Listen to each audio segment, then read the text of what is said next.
so I ain't gonna sugarcoat it. This video has more hopium than whenever I say I will face my gambling addiction. That's right, face, not stop. After all, you gotta take baby steps. But after the April Fool's event happened, it got me thinking, what if a collaboration happened between Arknights and Limbus Company? I mean, after all, many people who play Limbus also play or know about Arknights. And when it comes to Arknights players not knowing about Limbusi, don't worry, we'll adopt them, cause deadass we already have been. But ever since the event, I thought about which operators would be fitting as identities and on which sinners. I mean, there are some pretty obvious choices, but I decided to do a line and then my imagination really went wild. Like, okay, stick with me, right? Okay.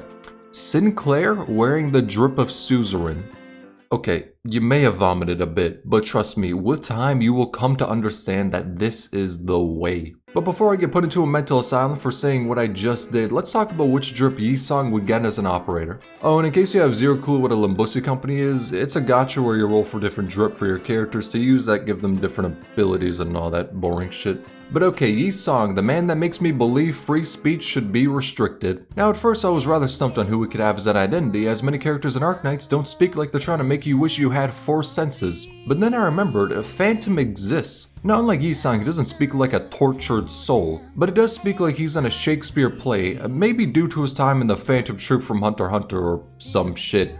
Honestly, I got zero clue as to what the hell he talks about. Main reason being is that whenever he expels air, I'm listening to that deep bass with admiration. This darkness is a refuge, a throne, and paradise above all. Deadass sounds like a mountain taught him how to speak. Like, I ain't gay, but at the same time, admiration is a strong emotion. But see, here's where Phantom is way too fitting with Yi-Song. You see, his arts, essentially magic in Arknights, originates from his voice. And let me just read out this little line in his record. Believe me, it's gonna sound familiar real quick. By using his voice, he is able to interfere with and severely damage the psyche of a human being, producing psychological damage that is difficult to repair or reverse. Holy shit, Yi-Song is basically his protege. Yi-Song could already make a bitch cry by never shutting the fuck up. If we give him this ability, he'll be unstoppable. It's like the age-old saying, if you can't beat them, use them to commit genocide against the impure. And the best part about him getting a Phantom identity is that Phantom is a hidden assassin, which means we'll get to see even less of Yi-Song. I view this as an absolute win. And in case that angers any of you Yi-Song simps, don't worry, you don't affect me. I don't believe in ghosts. Now on to the best character, Faust. Outright there are 2 obvious options, the old well Kelshi and the Psycho W. But we already have Grippy Faust for the insane, and regular Faust just kinda feels like Kelshi's child already. But even aside from them, there were some interesting choices like Shining, Mostoma, Lapland, and Glagia. And I mean, all I'm saying is Glagia and her, strong motherly vibes would be a really good fit with Faust that satisfies some gameplay-oriented fantasies. I mean, it'd be different from a W or a Kelshi identity. But I think the one thing I'd like to see most is Scotty, specifically Sculptor. Now, in case you don't know what a Sculptor is, she's basically Scotty from an alternate timeline. It's pretty simple, really. Oh, and in this timeline, she assimilated into a hive mind and became a god, then made the majority of humanity go extinct purely so she could clap the cheeks of you, the player character, the Doctor. Oh yeah, and she has a weird-ass dog. But see, the thing that's amazing about Sculptor, that makes me forgive the whole one-upping Hitler, is that she is the ultimate simp. A deadass committed genocide for you. Granted, it wasn't that difficult, and the lore humanity got fucking shitted on. She straight up says even if you hate her, she'll still love you, which if that came from an Idol fan or some shit, that'd be terrifying. I'd call the cops, but it comes from a cute anime girl who sounds depressed, so I could roll with it. End of the day, all I'm saying is that if we had Sculptor as an identity, maybe that one Steam reviewer would pick the game back up. Now the next is the Gremlin Dawn. And as a person who shitted on Dawn the most, forget about the April 1st video, it pains me to say but I immediately knew who would be the best fit as an identity. That's Exia, my favorite character in Arknights. Now in case you don't know much about Exia and you think this is a weird choice, well, she bombed her school. And I know what you're thinking, Dawn is a paragon of justice. She may be an absolute gremlin, but she wouldn't do that. And in response to that, I say she was legally allowed to do it. 17 times. I may be a simp to hell and back for her, but even I must admit that she do be crazy as fuck when you break it down. And the more I think about how fitting this is, the more scared I become. She feels very strongly about justice, she's always upbeat and literally pledges, like a fucking knight, to protect you. The similarities are fucking terrifying because I've been simping for Exia for about 2 years now and I have been shit-talking Dawn for what feels like a lifetime. Damn. Yeah, maybe I was too harsh on Dawn simps. Alright, okay, I'm cutting this segment short. This is giving me a mental breakdown. So when it comes to Ryoshu, Texas is the most fitting. Now in case you haven't partaken in the Limbusi, Ryoshu is a sadist, and in case you haven't played the furry game, I would like to pose a question. Have you watched Godfather? That's basically Texas. She's ex-Syracusan Mafia, and Syracuse is basically Italy if everyone cosplayed as Telepole. But the reason I say Texas is the most fitting is because she's basically always ready to pop a bitch. There's deadass a scene where Exia says she wants information from Mastema, and in response to this, Texas offers to torture Mastema to get that info. And it really says something if I could look at torture that's proposed out of nowhere and the first thought that comes to my head is Ryoshu moment. Next is the human tofu, Mersault. Now so far I've been going with operators who are fitting counterparts to the sinners. And when it comes to Mersault, there's Mountain, Gnosis, that's basically it. But I want to go in the opposite manner. So far we've had Mersault's identities go in one of two directions. Either his normal no emotion mode or horrifically racist. But one thing I'd love to see is an Elysium identity for him. Now in case you don't know this burb, here's the Google definition for him. And I mean, shit, that kinda just sums him up honestly. He's basically always fucking around. Little story, in one event he went to the Hobbit's underground technologically advanced sitting, don't question it too much. But 0.3 seconds into it he was drinking so much alcohol to where all the bottles surrounding him made the scene look like a blow bang. I really need to stop making videos. With every new script I only get more unhinged. But the idea of seeing Mersault surrounded by dwarves as he shotguns Bud Light is fucking hilarious to me. Hearing him sound upbeat and not wearing clothes he found from Goodwill would be interesting to see. Granted, it'll be fucking terrifying to see him smile. That shit will look almost as bad as Virgilius' waifu smile. But still, the comedy of it will make up for the trauma. Okay, so for Honglu, there's really only one choice to go with, Kyobe. Now you may say, but Kyobe's a girl and Honglu's hung, if you catch my drift. And to that I say, motherfucker, remove 2 inches off of him and then you got a chick. He's already towing the line. But in case you don't know what Kyobe's like, she's basically a golden retriever. I mean, deadass, that's her fursona.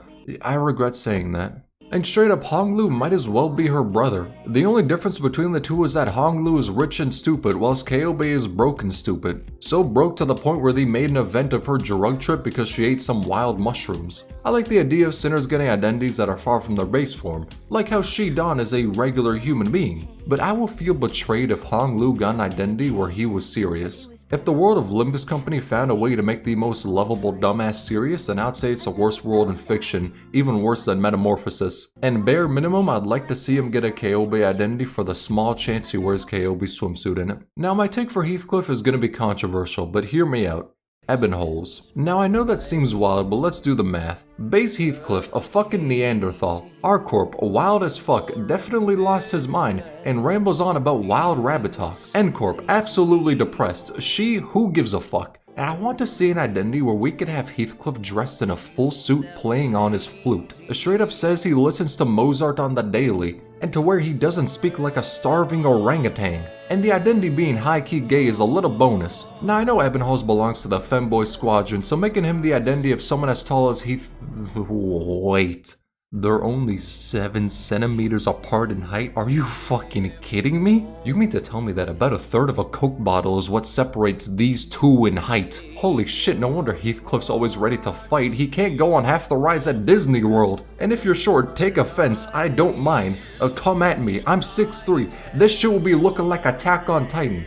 Wait, didn't hundreds of Titans die on that shit? Well... I've made a severe and continuous lapse in my judgment. Now Fishme really only has one choice I'd love to see. And with that, I'm continuing the trend of putting in high-key gay characters. That's right, it's Spectre. Now the thing with Spectre is that she's definitely dipping in the same pond, if you catch my drift. Stofia Navis had like 10 scenes that almost changed the genre to an apple, if you catch my other drift. Now I'ma keep it 100 with you. Look at these two side by side and tell me with a straight face they don't go to the same barber. I mean, come on, they're basically sisters. Not to mention that Spectre spent most of her life in the ocean. That's right, in the ocean. She's part shark and Agar has advanced technology at the ocean depths. Don't ask me how the fuck they put that shit there. Maybe they're playing Arknights on creative mode or some shit, I couldn't tell you. Though there really isn't any other character I'd like to see for Ishmael's identity. Now Rodion has been known to maybe pop a bitch for a buck. which maybe isn't the greatest reason for murder, but at the same time, I've heard of people getting stabbed over a bag of Cheetos. However, Roydion is someone who wants to go against the hand the world has dealt to her, which is why Siege would be a goated identity for her. Now, Siege is in the business of not killing based off of wealth, but instead based off of race. Lore connoisseurs are gonna fucking hate this video. But Siege is the rightful heir to the throne of Victoria, and in case you don't know what Victoria is based on, are you fucking serious? It's literally called Victoria. Do you also need me to explain what Columbia and Arknights is based off of? It's obviously the US. However, it'd be interesting to see Roydion act as betrayed royalty. And the idea of her jumping in the air like Siege and spinning her axe around to the point where she kinda looks like a Beyblade is hilarious to me. So when it comes to the femboy, I had to do the very simple task of navigating through my femboy hentai folder. I went to the subsection Arknights and there I found the most fitting identity, Mizuki. Now I know what you're thinking. What the hell is he gonna do? He's 5'4" and uses a fucking umbrella as weaponry. What can this bitch cook? And in response to that, I need only say one thing. He's basically Kirby. And if y'all know the lore of Kirby, that means I just introduced him as a deranged serial killer. Yes, he may be cute, he may look innocent, and his armpits may be soft. That's the artist's words, not mine. But you should be scared. He's a part of Scotty's yandere hive mind. He may look like a human, but his biology is seaborn. Which, thinking on it further, may be a bit cruel to relate him to Sinclair. Because Mizuki isn't fully human, he's different from the crowd. And his race may or may not be montaging humanity, while Sinclair was born in a village with people wearing prosthetics and he didn't want them, thus making him different. And then people who are quote-unquote fully human, like him, straight up raided the village and again, montaged some people. Yeah, there may be a bit of irony there, and it might mean even more trauma for Sinclair. But at the same time, he attracts more trauma than I attract people thinking I'm leaving a breadcrumb trail of gayness. And personally, I don't know why people would think that. I haven't said anything in my videos that would make people think I'm gay. Wait, what are you doing? Don't rewind the video. Next is the character of near cult worship, Wheatus. If someone asked me which center has the most arranged fanbase, it would be Wheatus, no doubt about it. And the worst part is, the Wheatus simps are happy at hearing that news. But I'm gonna spit some facts when it comes to which operator would be her best identity. The answer is Thorns. Now you may say, but Thorns is a dude, and to that I reply, thornification, hold that L bitch. Now as we all know, Wheatus is fucking crazy, definitely a closeted maniac. Now you may question how that relates to Thorns. Here's the thing, he literally gives you drugs, casually, mind you. But the main reason I think a Thorns identity would be nice is that unlike Wheatus, Thorns is an actual simp. On one hand, Wheatus is gonna betray us, but on the other hand, Thorns calls me smart after clearing a stage, which is definitely not true because your boy is the poster child for the carried squadron. If you look at my brain whilst playing Arknights, there's nothing there. It's basically looking like the crowd at a Kid Rock concert. But above all, I think Wheatus simps just need an identity where their waifu is genuine with them. Because all I'm saying is that with each passing day, they are straying further and further from God, and it's fucking terrifying.